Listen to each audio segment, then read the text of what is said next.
Hace un año esta era la inflación en Argentina, extremadamente alta. A ese ritmo íbamos a terminar en una hiperinflación, otra vez. Pero de forma casi milagrosa, la inflación terminó siendo del 2,7% en diciembre. ¿Cómo zafamos? La realidad es que no fue un milagro, sino que se implementó un plan maestro para bajar la inflación, lo que hace tiempo se había convertido en un problema crónico en la Argentina. Mientras que el anterior gobierno no se hacía responsable de los desastres económicos, la inflación poco a poco iba escalando, hasta que los genios de la economía decidieron declararle la guerra a la inflación. ¿En serio? Yo les prometo que el día viernes va a empezar otra guerra, la guerra contra la inflación en Argentina. Vamos a terminar con los especuladores y vamos a poner las cosas en orden. Pero mira el tipo cómo la ve. Y bueno, ¿qué medidas se implementaron? Lo que se considera normal en un gobierno peronista, como controles de precios, mediciones de góndolas y emisión monetaria. Justo lo contrario a lo que dice la teoría y la historia económica en Argentina. Pero, ¿qué más querés? Si este es el nivel de economía de los políticos argentinos. ¿Puede ser que dijo que la inflación no era un fenómeno monetario? Es que no es. ¿No es? Mira, te lo demuestro. Bueno, entonces tengo una propuesta político. para hacerle. ¿Cuál? ¿Por qué no elimina todos los impuestos y financiamos el gasto público con una emisión monetaria? Te quiero en mi casa. Encima, este tipo es licenciado en economía con honores de una de las mejores universidades del mundo, supuestamente. Igual no parece. Que alcanzaba a seis universidades, perdón, que va a alcanzar, no, que ya alcanza, ¿no?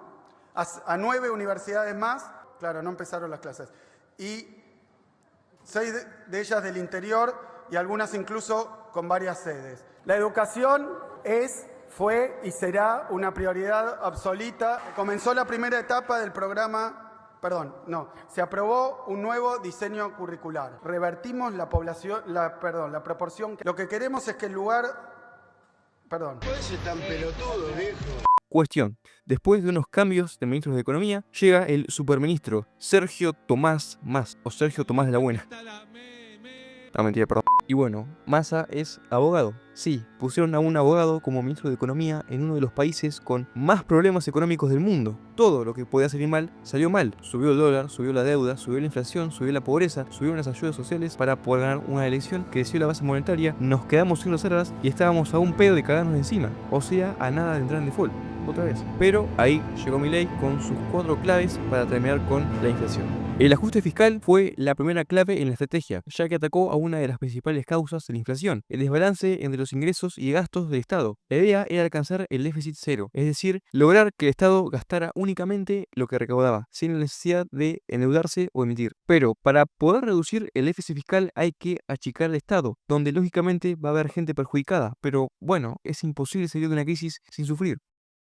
Para esto se implementaron recortes en subsidios. Acá se eliminaron subsidios a la luz, al transporte y al gas, así como otros servicios que significaban una gran parte del gasto público. Los precios de estos servicios se ajustaron a los valores de mercado, o lo que se cree que es el valor de mercado, lo que dejó ahorrar miles de millones de pesos. Además de una menor burocracia, también se hizo una reestructuración del Estado, donde se eliminaron ministerios y, por ejemplo, se fusionaron áreas administrativas y se redujo la cantidad de funcionarios, o la cantidad de ñoquis. También hubo una racionalización del empleo público. O sea, acá se implementaban congelamientos en las contrataciones de los empleos públicos y también se hicieron auditorías para poder identificar a los ñoquis, que son gastos al pedo, literal. Así como gastos en shows públicos, ideología de género y dejar de actualizar presupuestos sospechosos. No todo se pudo hacer porque, bueno, del otro lado hay seres despreciables, pero se avanzó bastante, con el Inca, por ejemplo, el INADI, toda esa mierda. Y esto es muy importante porque el déficit fiscal es la principal causa de emisión. Cuando el Estado imprime dinero para cubrir sus gastos, aumenta la cantidad de pesos en circulación, pero si la producción no crece al mismo ritmo, los precios suben,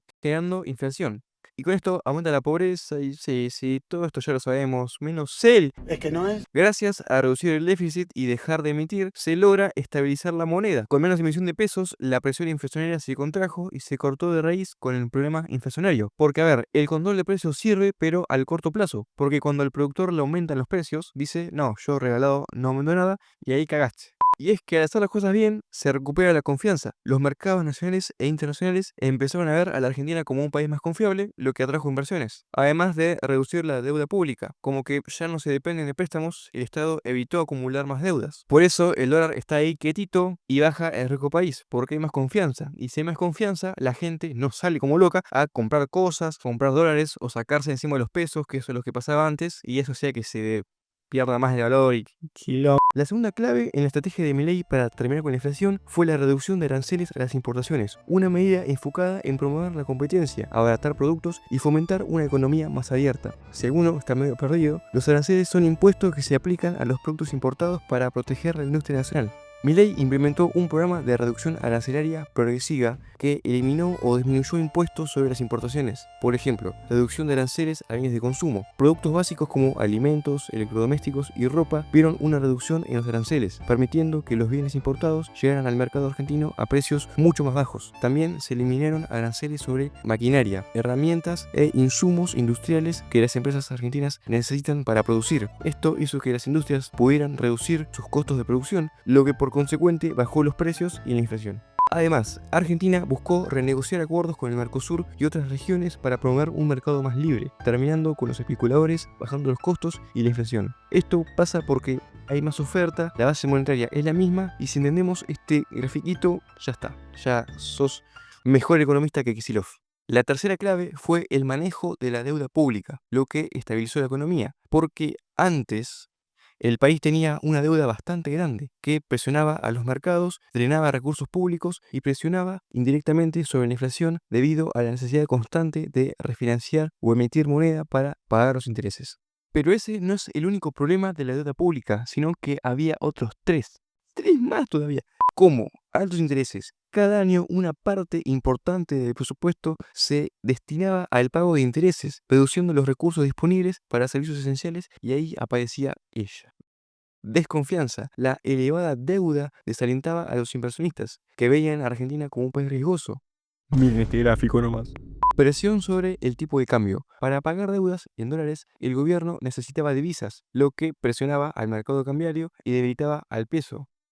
Gran gestión de masa. A todo esto, Milei pagó las deudas, no todas, tampoco te emociones, pero sí empezó a pagarlas y a renegociarlas. Esto hizo que haya una menor presión sobre el mercado cambiario, o sea, lo contrario al otro ejemplo, porque ahora no hay tanta presión para comprar divisas, lo que estabilizó el tipo de cambio. 2. Reducción de la desconfianza. La percepción de que Argentina es un país seguro atrajo inversiones y estabilizó el sistema financiero. 3. Liberación de recursos. Al reducirse los pagos de intereses, el gobierno pudo redirigir estos recursos a políticas que no dependían de la emisión monetaria. Qué bueno que es pagar las deudas. Y después hay gente que dice, las deudas no se pagan. Y la última clave fue la acumulación de reservas internacionales. O sea, digamos, dólares y otras divisas que el Banco Central usa para respaldar la estabilidad de la moneda y las operaciones internacionales del país. Bueno, esto es más de lo mismo. Antes éramos un desastre, había inestabilidad cambiaria y desconfianza. Gracias a terminar con el déficit y empezar a tener un superávit, se pudieron comprar dólares, teniendo un respaldo importante y como pasaba con los anteriores casos, al haber más confianza hay inversiones y ahí es donde aumenta la producción, aumenta la oferta y los precios bajan. Pero como que venimos con una terrible inflación de antes, pareciera que esto no tiene efecto. Con la baja de la inflación se puede ahorrar e invertir. Los pobres dejan de perder contra la inflación, que es el impuesto más macabro que existe, porque Milei demostró que si querés la inflación la bajás. Lo que pasaba es que estos